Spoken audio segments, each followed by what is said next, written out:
الله وملائكته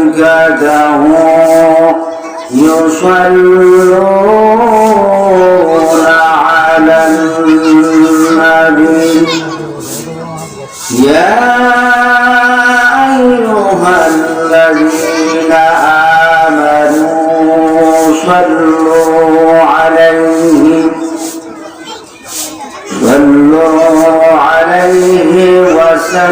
وسلموا تسليما এত মহব্বতে প্রাণ খুলে আল্লাহর হাবিবের উপরে বকুরে দুরূদ শরীফ পাঠ করুন আল্লাহুম্মা সাল্লি আলা সাইয়্যিদিনা মাওলানা মুহাম্মদ ওয়া আলা আলিহি সাইয়্যিদিনা মাওলানা মুহাম্মদ মুহাব্বত পড়ুন আল্লাহুম্মা সাল্লি আলা সাইয়্যিদিনা মাওলানা মুহাম্মদ ওয়া আলা আলিহি সাইয়্যিদিনা মাওলানা বচত নমাজ মে তকবীর মে আযান মে হায় নামে ইলাহি সে মিলা নামে মুহাম্মদ মিলে আল্লাহুম্মা সাল্লি আলা সাইয়্যিদিনা মাওলানা মুহাম্মদ ওয়া আলা আলিহি সাইয়্যিদিনা মাওলানা মুহাম্মদ লা ইলাহা ইল্লাল্লাহ লা ইলাহা ইল্লাল্লাহ লা ইলাহা ইল্লাল্লাহ লা ইলাহা ইল্লাল্লাহ লা ইলাহা ইল্লাল্লাহ লা ইলাহা ইল্লাল্লাহ লা ইলাহা ইল্লাল্লাহ লা ইলাহা ইল্লাল্লাহ والبروح في أقضى سير الأبصاص إلى ديبا ذكر دياره تعالى لا إله إلا الله لا إله إلا الله لا إله إلا الله لا إله إلا الله لا إله إلا الله لا إله إلا الله لا إله إلا الله لا إله إلا الله محمد رسول الله صلى الله عليه وسلم يصلي عليه الله جل جلاله وبهذا بدأ للعالمين كماله بلغ العمر بكماله كشف الدجى بجماله حسنت جميع خصاله صلوا عليه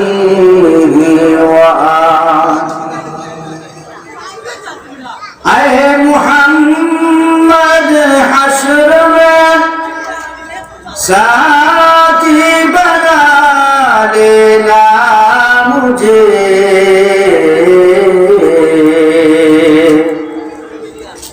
روز محشر دستے اپنی سے بلا لینا مجھے بلغ العلا بکمالہ كشف الدجى بجماله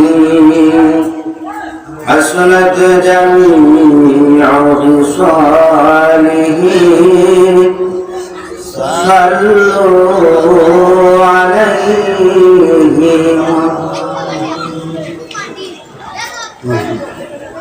ঐতিহ্যবাহী গোবিন্দগঞ্জ জীবনী রামপুর ইসলামী যুব সমাজ কল্যাণ পরিষদের উদ্যোগে তাফসীরুল কোরআন মাহফিলের আমার সম্মানিত সভাপতি আলহাজ হযরত মাওলানা জালালউদ্দিন সাহেব, সভাপতি রামপুর জামে মসজিদ, জনাব আজিজুল হোসেন সাহেব, সাবেক মেম্বার মুতাআল্লিম রামপুর জামে মসজিদ, আজকের এই মহতী তাফসীরুল কোরআন মাহফিলে যারা তাফসীর পেশ করবেন,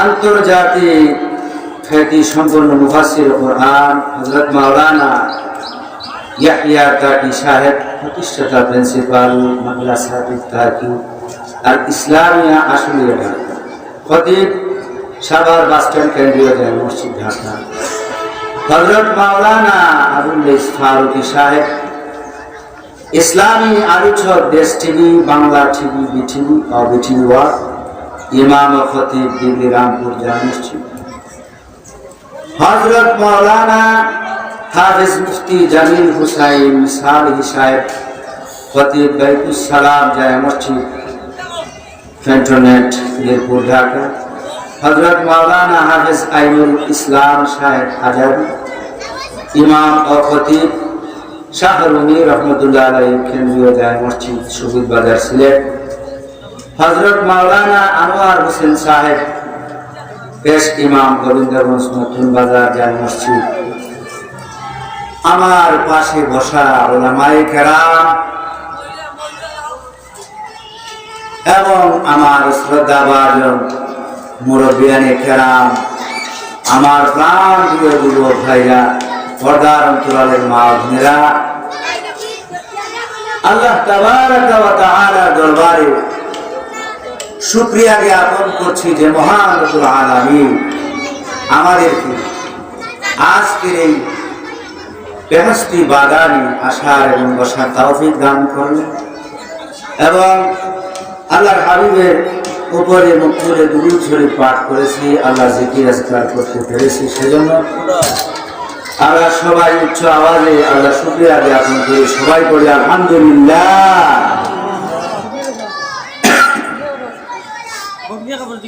এটা আমাদের জীবনে অত্যন্ত ভালো এবং উত্তম উৎকৃষ্ট পৃথিবীর শ্রেষ্ঠতম ভালো কাজের একটি কাজ। সেই বেহেশতি বাগানে আল্লাহ তাবারাক ওয়া তাআলা আমাদেরকে কবুল করেছেন। মুরব্বিয়ানে কেরাম, যুবক ভাইরা ক্লান্ত পরিশ্রমের মাধ্যমে আজকের এই মাহফিলকে তারা সাজিয়েছে। সুতরাং কৃপণতা নয়, আসুন অন্তর জুড়ে বড় করে আরো একবার আল্লাহ শুকরিয়া আদায় করে সবাই করে আলহামদুলিল্লাহ।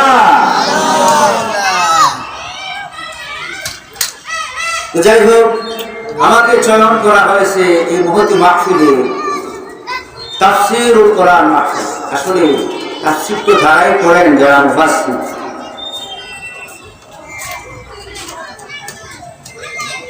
এখানে বসার কোন উপযোগী আমি না, তথাপি আপনাদের সুচয়নে আমাকে আপনারা যুক্ত করেছে। শুধু দোয়াটা আপনাদের নিয়ে যাব। কথা বলার কোন বিদ্যা বুদ্ধি কিছুই আমার মাঝে নাই। তারপরেও যেহেতু বসে গেছি, আল্লাহর কালামে পাক থেকে একটি সূরা 2টি আয়াত তেলাওয়াত করেছি। এই নিরিখেই আমি আপনাদের সামনে 2-4টি কথা বলার চেষ্টা করব, যদি মহান রব্বুল আলামিন আমাকে তৌফিক দান করেন। ওয়া মা তাওফীকি ইল্লা বিল্লাহ আলাইহি তাওয়াক্কালতু ওয়া ইলাইহি উনীব। ইলম হচ্ছে আল্লাহ প্রদত্ত।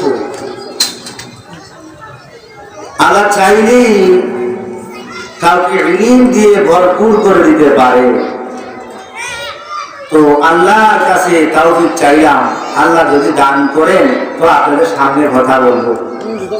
আল্লাহ যদি আবার দান না করেন তা আমার নিজ থেকে কিছু বলা অসম্ভব। পৃথিবীর কারো পক্ষেই কোনো কিছু কোরআন এবং হাদিস থেকে বলাটা অসম্ভব। কথা বলার মাঝেও আল্লাহ তাআলা অনেকের আওয়াজকে স্তব্ধ করে দিয়েছে।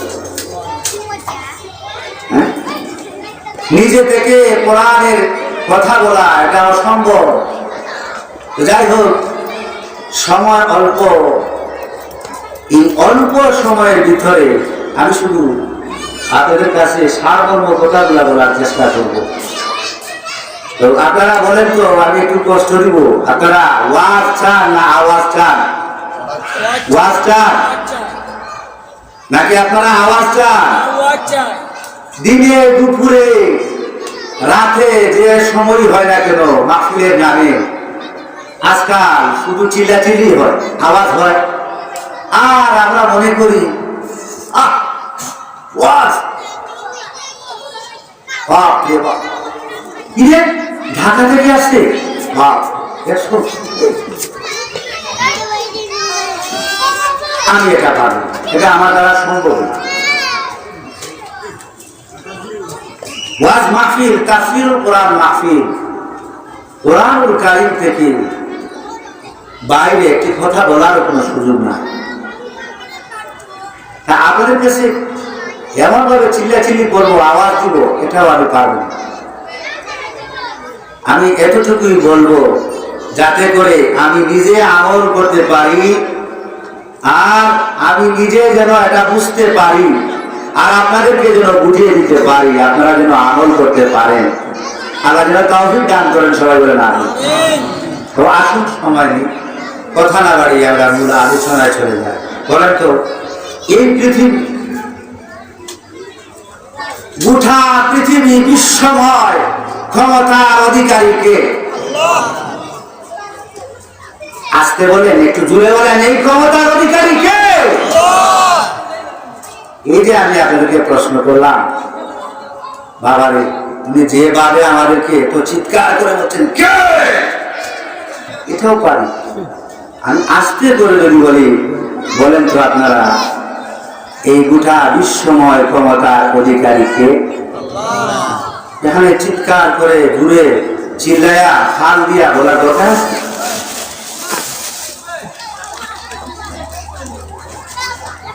আল্লাহ শান শৌকত, আল্লাহ বড়াই বুজুর্গি বয়ান করবো, এতটা চিল্লাচিল্লি করার তো কোনো মানে নেই। এমন ভাবে আমাদেরকে কথা বলতে হবে যাতে আপনারা বুঝেন, আমরা নিজেরা বুঝি, আপনারা বুঝেন। হ্যাঁ, এতটুকু গরম হয়ে কথা বলার দরকারটা কি? বলেন তো, এই মাহফিলে আমাদেরকে আসার তৌফিক কে দিলেন? এই মাহফিলটা ভালো কাজে, উত্তম আমলের না খারাপ আমলে? বলেন তো, এই মাহফিল কিয়ামতের ময়দানে আমাদের জন্য সুপারিশ করবে কি করবে না? করবে। এই মাহফিলটা আমাদের জন্য বিরাট একটি পরীক্ষা। এই মাহফিলটা আমাদের জন্য একটি পরীক্ষা। এই যে আমরা আসলাম, যারা আসি নাই তাদের মানসিকতায় কি এই মাহফিলকে নিয়ে কি আছে না আছে আমরা জানি না। এটা কে জানে? আল্লাহ জানেন। এটা তাদের জন্য পরীক্ষা। যারা এটাকে অবহেলা করলেন তাদের জন্য পরীক্ষা, যারা এটাকে গ্রহণ করে নিলাম তাদের জন্য এটা পরীক্ষা। বলেন না আলহামদুলিল্লাহ। আমাদের জীবনে সচরাচর দুঃখ, কষ্ট, ব্যথা, বেদনা, চাওয়া পাওয়া, কর্তৃ, বেশি কম, অনেক কিছু, রোগ ব্যাধি, স্বাস্থ্যহানি, অনেক কিছু লেগেই আছে। আমার ঘর বাড়িটা ভালো না, আমার কত সমস্যা, এটাও আল্লাহর পক্ষ থেকে পরীক্ষা। বলে না সুবহানাল্লাহ। তা আমি যদি বলি আমাদের এই পরীক্ষার সময় আমরা পরীক্ষায় পাস করবো না ফেল মারবো, তাহলে আসুন আমি আপনাদের কাছে লম্বা কোনো ভূমিকায় না গিয়ে ছোট্ট পরিসরে কথাগুলো বুঝিয়ে দেব যে আমরা এই মাহফিলে আসলাম, আল্লাহর কথা ইয়াদ করলাম, আল্লাহ কোরআনকে সম্মান দিলাম, আল্লাহ রসুলকে সম্মান দিলাম, মহব্বত করলাম, আল্লাহ রসুলের হাদিসের প্রতি মহব্বত প্রকাশ করলাম। আমরা এই মাহফিলে আসলাম, যারা আসতে পারি নাই অন্তর দিয়ে, কলব দিয়ে, মন দিয়ে, জবান দিয়ে আমরা এই মাহফিলের প্রতি মহব্বত পোষণ করলাম। আমরা আল্লাহর পরীক্ষায় পাস করলাম। বলেন না সুবহানাল্লাহ। সুতরাং পৃথিবীর কোনো কিছুকে নিয়ে আমাদের নিজস্ব কোনো স্বকীয়তা নেই, এটা আল্লাহ প্রদত্ত। বলেন না সুবহানাল্লাহ। আল্লাহর কর্তৃত্বে আমাদের সব কিছু। তো যাই হোক, আমি যে সূরাটা তিলাওয়াত করেছি, এই সূরা 30টি আয়াতের মধ্যে আল্লাহর হাবিব এই সূরাটা নিয়ে আক্ষেপ করে বলেছেন, যদি আমার মন চায়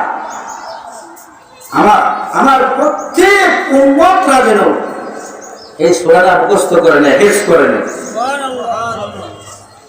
তাহলে কি হবে? এই সূরাই তাকে জান্নাত পর্যন্ত নিয়ে যাবে। বলেন না সুবহানাল্লাহ।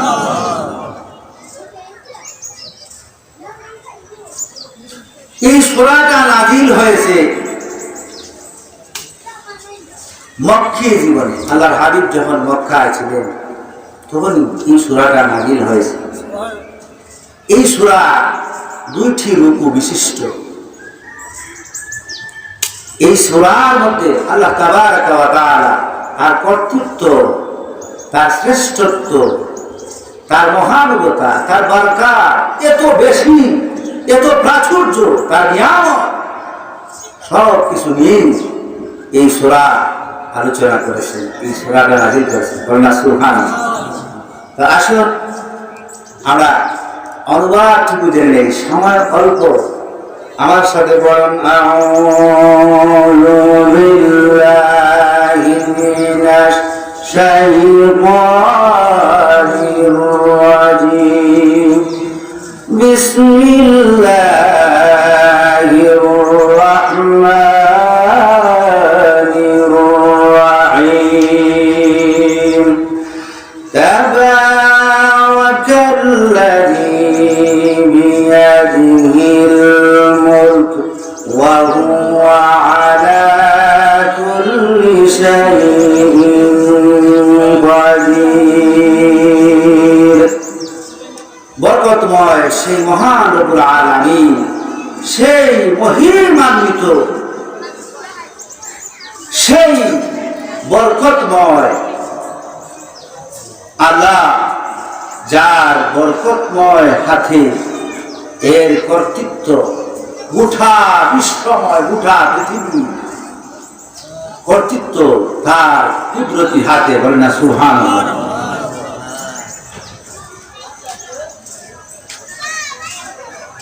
এই যে বরকতময়